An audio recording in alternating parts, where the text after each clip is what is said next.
Bom, quero começar saudando os irmãos com a paz do Senhor. Hoje eu vou estar falando sobre o Salmo 14.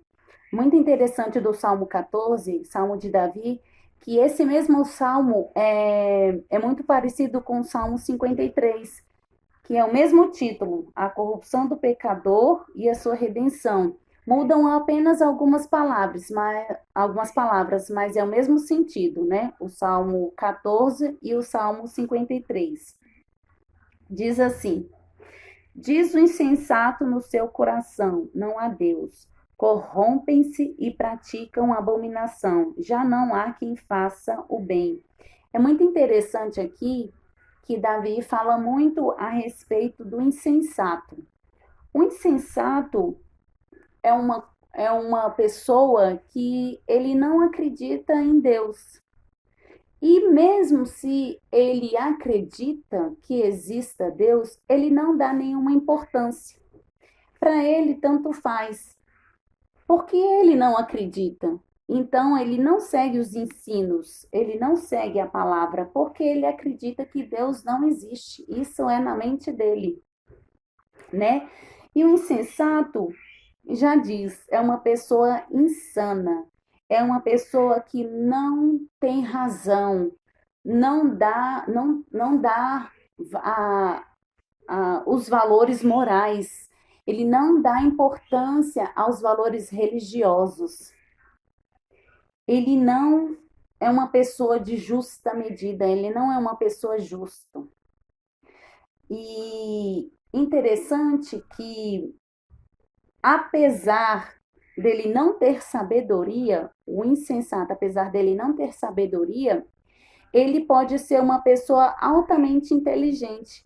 Ele pode ser uma pessoa inteligente segundo os padrões do mundo, uma pessoa experta, que tenha muitos conhecimentos em várias disciplinas, várias coisas segundo os padrões do mundo.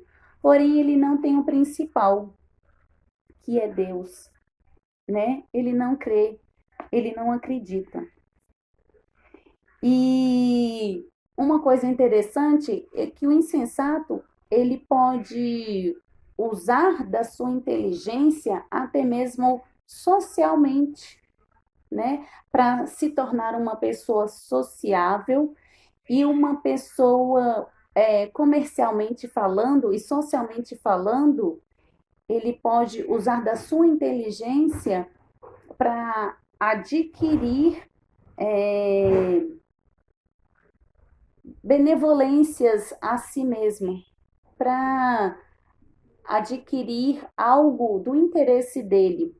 Por exemplo, o insensato ele pode ser dono de várias livrarias, por exemplo, e vender a Bíblia e vender a palavra de Deus. E como o livro da Bíblia é considerado o livro mais vendido do mundo, ele pode usar a Bíblia até insinuar e falar vários trechos da Bíblia, incentivando uma pessoa a comprar. Uma pessoa que crê, uma pessoa que busca, uma pessoa que adora a Deus.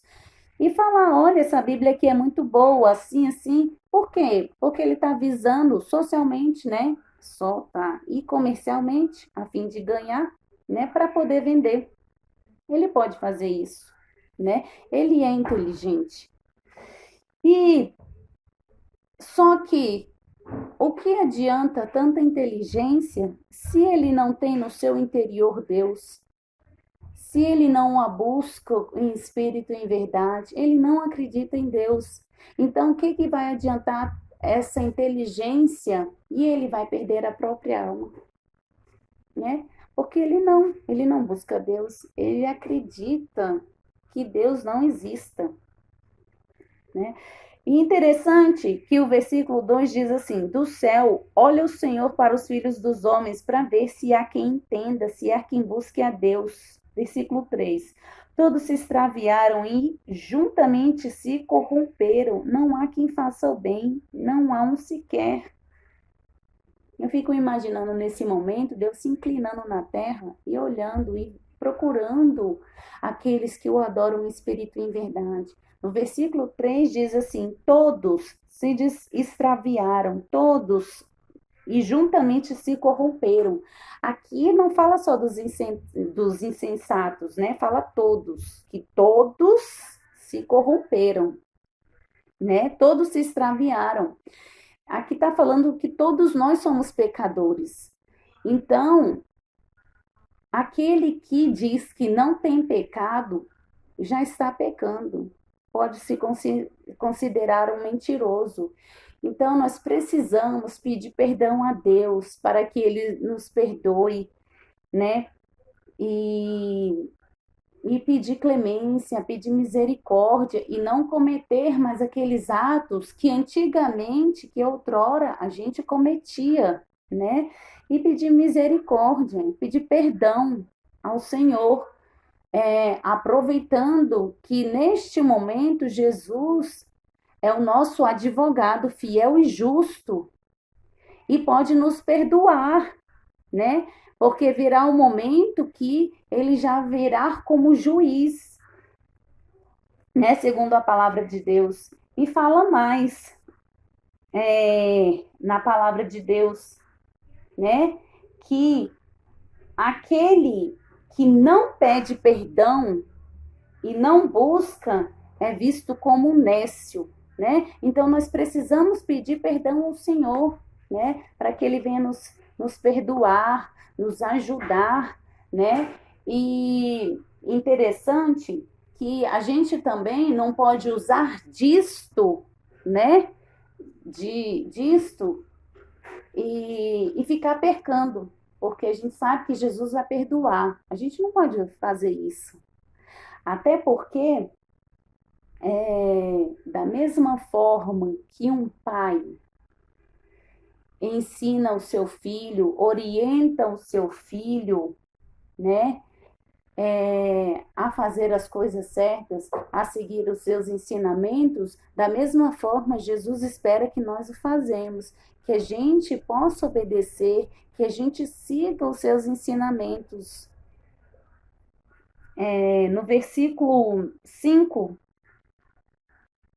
4, diz assim: acaso não entendam todos os obreiros da iniquidade que devoram o meu povo como quem come pão, que não invocam o Senhor? Tornar-se-ão de grande pavor, porque Deus está com a linhagem do justo. Aqui é bem interessante, aqui diz assim: não entendem? Será que uma pessoa, um adulto, não entende, não tem compreensão que aquilo que ele plantar, isso colherá? Se eu planto bem, eu vou colher o bem. Se eu planto mal, eu vou colher o mal. Isso é para todos. Não tem como fugir disso, não tem como escapar. Independente do se o insensato crê ou não em Deus, ele vai colher. Um dia ele vai colher aquilo que ele plantou, ele vai semear aquilo que ele plantou. Se ele plantou muita maldade, ele vai colher muita maldade. Porque Deus é tão justo, tão fiel, que aquilo que a pessoa planta, um dia a pessoa vai colher. Deus é lindo demais, né? E fala mais, né? Tornar-se-ão em grande pavor, porque Deus está com a linhagem do justo. Grande é Deus. Deus é soberano. Aqui fala que Deus vai se levantar em grande pavor, vai se tornar pavor para aqueles que não adoram, para aqueles que não acreditam em Deus, para aqueles que não buscam em espírito e em verdade, para aqueles que não aceitaram, né? Ele vai se levantar como juiz, né? E vai se tornar em grande pavor para essas pessoas que o desprezaram, para essas pessoas que não creram, para essas pessoas que não seguiram os seus ensinamentos, né? Para essas pessoas que, para os insensatos, aqueles que não se arrependerem. E interessante que o versículo 6 diz assim: meteis a ridículo o conselho dos humildes, mas o Senhor é o seu refúgio. Interessante que o insensato, além dele não acreditar em Deus, ele ainda zomba daqueles que esperam e confiam no Senhor, né? E a palavra de Deus fala que Deus, ele é refúgio para aqueles que o confiam, para aqueles que o adoram, para aqueles que acreditam nele, para aqueles que creem, para aqueles que esperam nele. Ele é refúgio, né? E no último versículo diz mais, no versículo 7. Tomara de Sião viesse já a salvação de Israel, quando o Senhor restaurar a sorte do seu povo, então exultará Jacó e Israel se alegrará. Aqui, Davi está falando, tomara se viesse já a salvação de Israel. Ele está falando da redenção, da salvação que ele está aguardando pela fé. E é o que nós devemos fazer, aguardar, né, a salvação, esperar, crer. Porque o interessante é que muita gente pensa que o arrebatamento está muito longe, que mas o arrebatamento, para mim, pode vir hoje. Se eu morrer agora, eu tenho que estar preparada. Então, o arrebatamento pode ser daqui a 5 minutos, pode ser daqui a meia hora, pode ser daqui a um ano, não importa. O importante é que a gente tem que fazer aqui igual Davi, esperar e aguardar pela fé em Deus. Ele fala assim: tomara de Sião viesse já, esse já é agora, a salvação de Israel, a restauração da sorte do povo. Amém? Eu deixo essa palavra para os irmãos e peço que o Espírito Santo de Deus fale mais nos corações de cada um. Amém?